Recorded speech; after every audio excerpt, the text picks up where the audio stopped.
Solution आहे ना आपल्याकडे. एक मिनिट थांबा, एक मिनिट आहे ना, पर्याय आहे ना. पेपर वाचलाय सकाळी, तूच वाच जरा. हो. अरे हो, नाही मी सकाळपासून वाचलंच नाही. बरी आठवण केलीस तू. बाबा बरं आहे ना? ठीक आहे.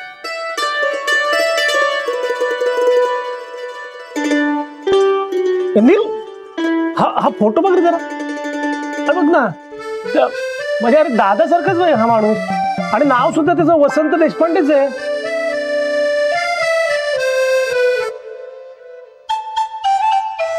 त्या माणसाच्या भावाचं नाव सुद्धा प्राध्यापक हेमंत देशपांडे आहे.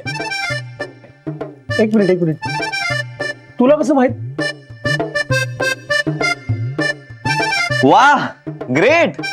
बाबांना पुरस्कार जाहीर झालाय. काय? गुणगौरव पुरस्कार त्यांच्या प्रामाणिक सेवेबद्दल.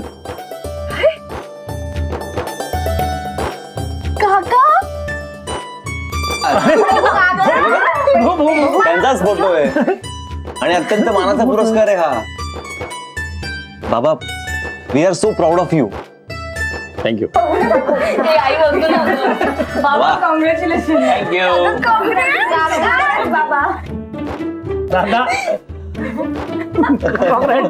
अभिनंदन. तुम्ही काहीच कसं बोलला नाही तो. अगं सांगणार होतो, पण आपल्या भोवती दिवे कसे ओवाळून घ्यायचे याचा विचार करत होतो. पण मला खूप आनंद झालाय. अरे वा, आनंदाचेही अश्रू होतात वाटते इथे.